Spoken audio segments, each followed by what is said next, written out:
Mexico. We're certainly glad to have you here. So what I'm going to talk about today is a little bit on trick. Nobody leave the room, please, just because it's trick.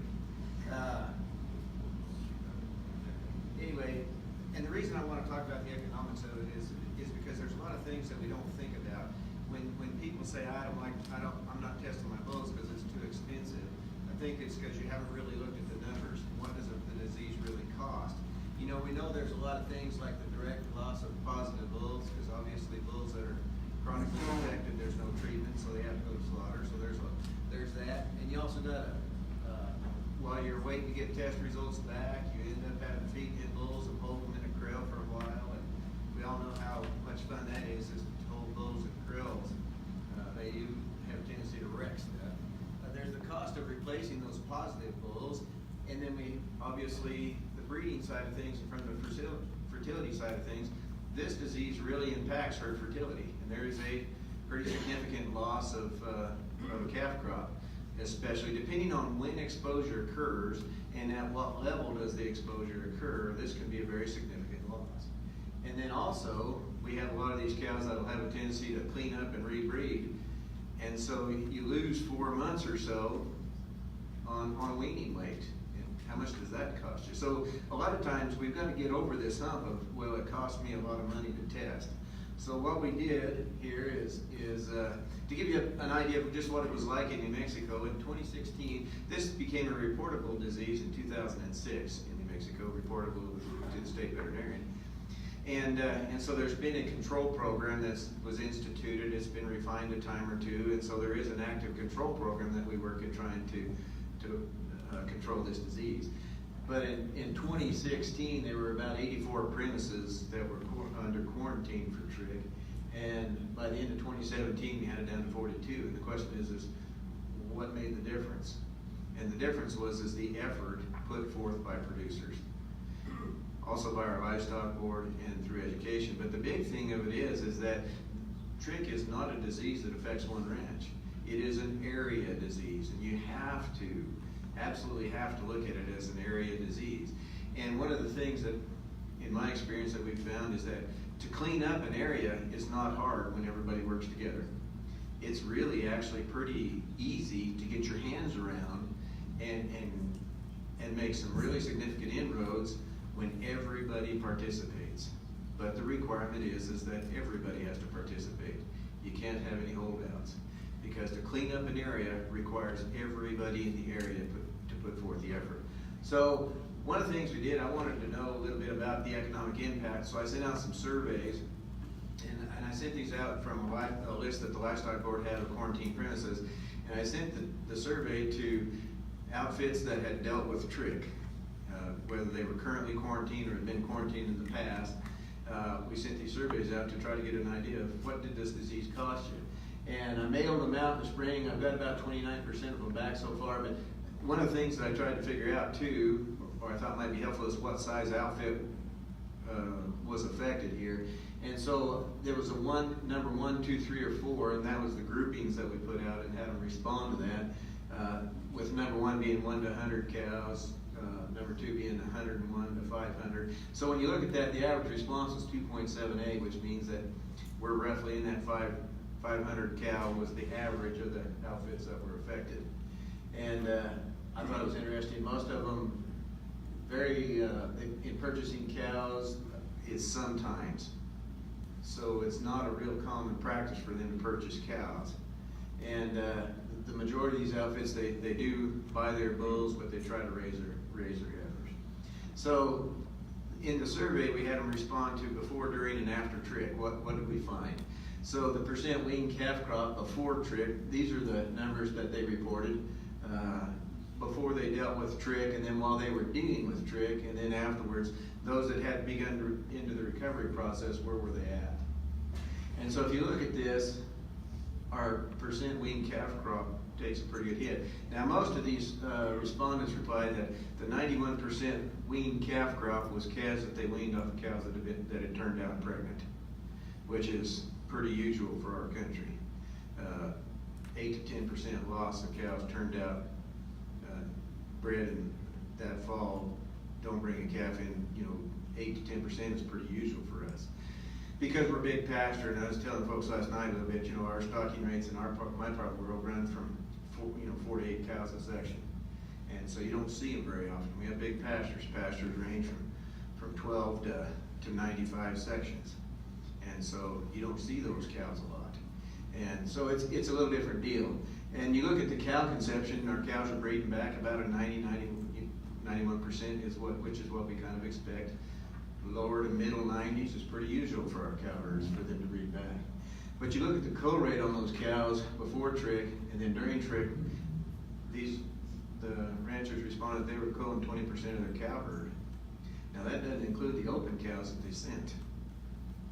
It's 20% of the cows that basically were dry that spring that they were sending.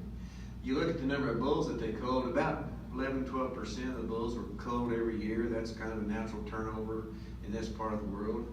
But you look at during trick, they're culling half the bull battery on average. All of these figures are on average. And so if they're sending half their bulls to town every year, what's the expense associated with that? And of course the common argument is it costs too much to test a bull for trick. That's why we don't want to do it. But on the average in this state, according to the survey results, it costs $46 to test a bull. And yes, obviously that is a big expense, but it's a drop in the bucket compared to what this disease costs you.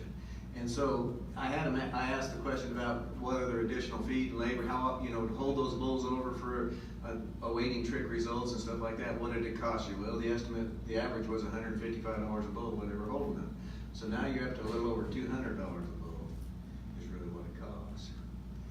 But then I also asked about what else did you have to do?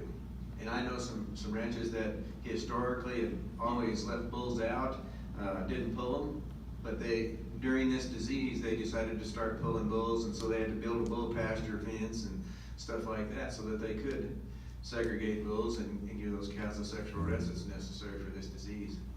And so additional fencing and all that. This was a remarkable figure to me. The average response was that they had spent an additional $75,000 per year on bulls above and beyond their normal replacement costs. $75,000 was the average. Look at the range, 3,750, which is probably one bull, to over $200,000 a year spent on replacing bulls that they above and beyond what they normally spend. This is an expensive disease. There was also additional freight, feed, holding cattle, because under quarantine they were required to hold those cattle for a longer period of time, especially if they wanted to sell unrestricted in this state. You can sell an open cow off at a quarantine premise as long as she's had documented 120 days of sexual rest. And so some of those places were holding open cows over so that they could move them unrestricted.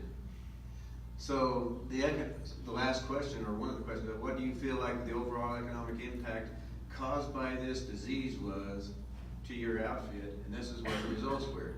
The average was $221,000 is what they felt like the overall economic impact was to their ranch.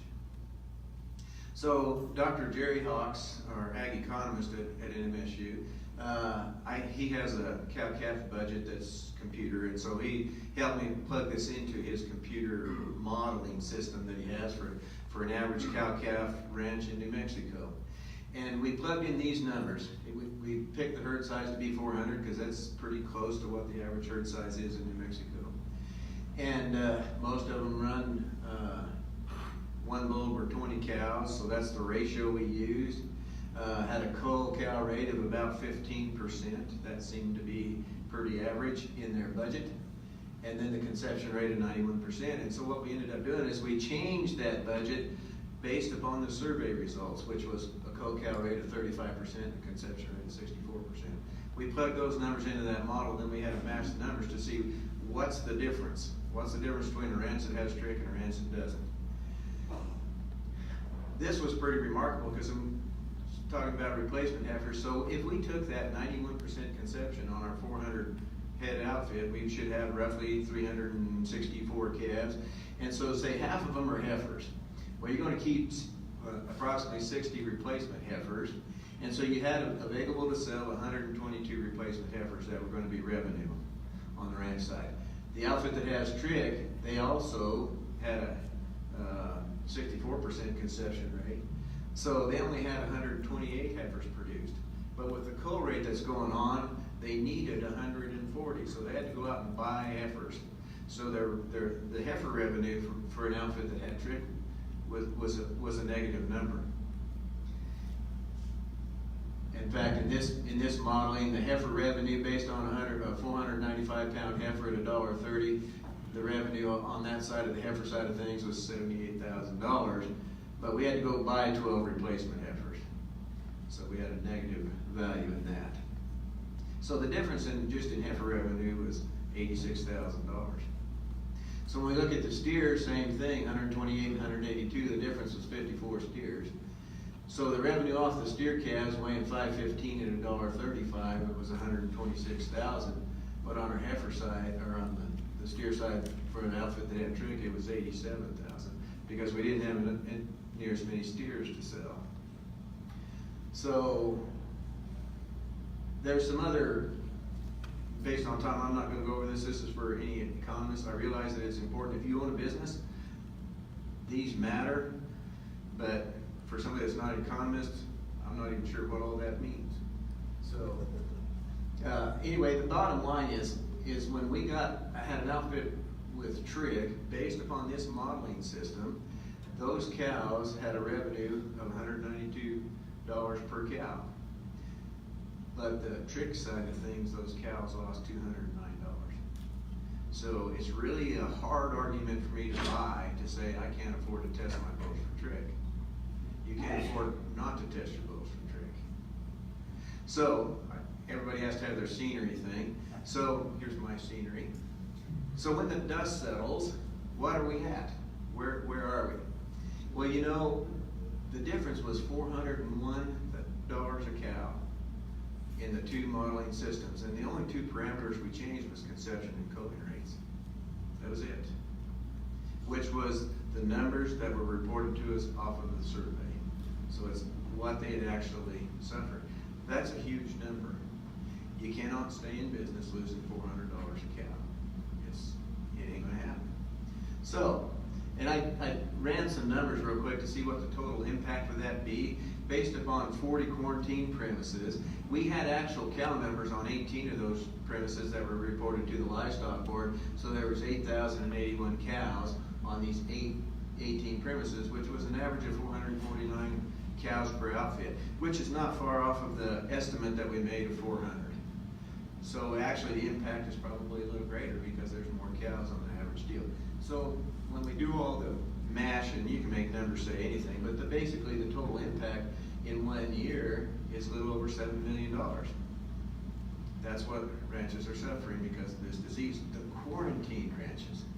Now we also have ranches out there that haven't tested, so they have no idea where they're at.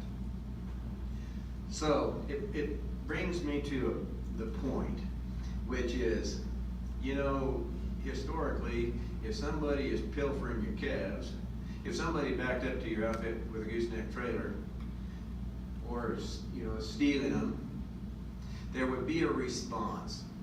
And what would your response be if somebody's backing up a gooseneck trailer and hauling off a load of calves? Well, the response would probably be fairly dramatic. At least out here in the West, it probably would be pretty dramatic. But the point is that those calves that are lost by trick, is it any different than somebody stealing them? There's really not a difference in them. And to me, it's remarkable. I had a young man, a teenager, make the comment one time, he said, heck, this trick, it steals more calves than the wolves do. That's a pretty solid point made by a high schooler. And so if we wouldn't tolerate theft, then why do we tolerate losses associated with trick? It doesn't make sense. You know, there's a lot of diseases out there that we have limited ability to control, and there's a lot of factors that are out of our hands when it comes to this disease. But this is a disease that we can do something about. In fact, there are measures out there. If you get with your veterinarian, there's a lot of things that you can do to help control this disease. but you gotta test. In my opinion, there's two things that every ranch should do. Test your bulls and pull your bulls. You cannot fix this if you leave them out year round. It doesn't happen. And so pulling them bulls and getting them tested is a huge thing. And I know for certain, because I've been involved with a lot of outfits that were quarantined and working through those quarantines and getting them cleaned up.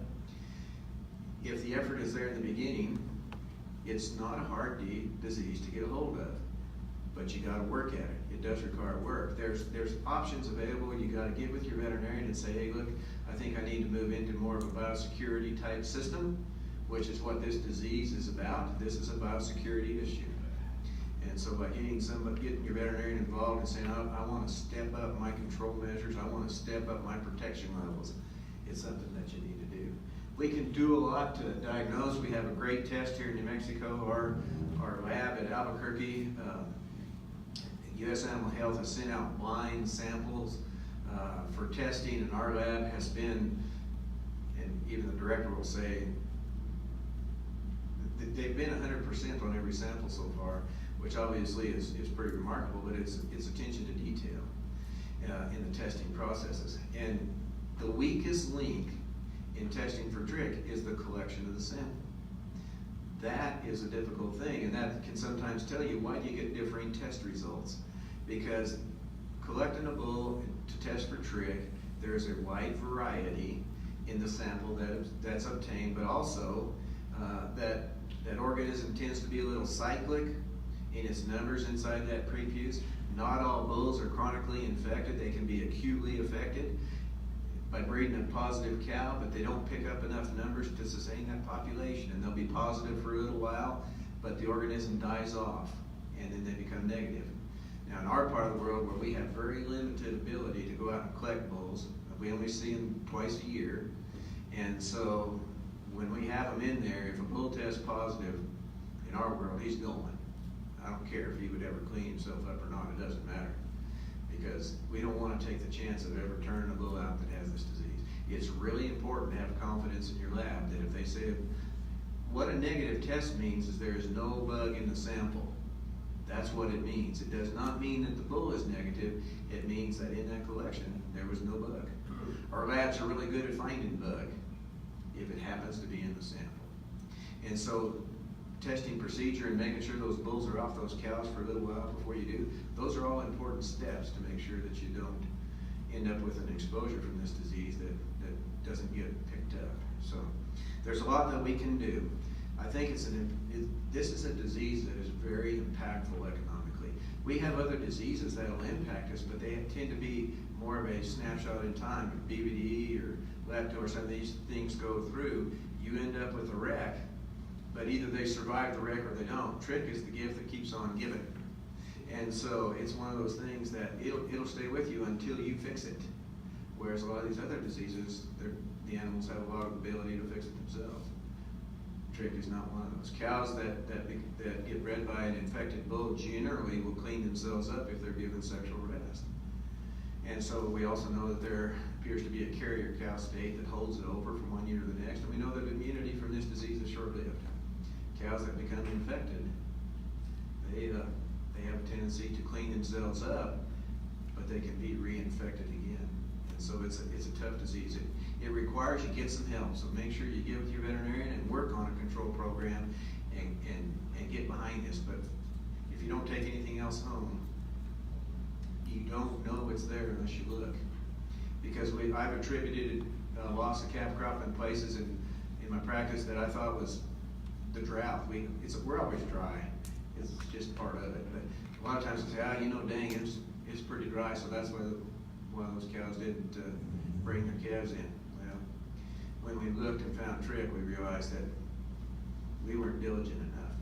And so you don't know it's there unless you look. So with that, I'll leave it with you, and thank you.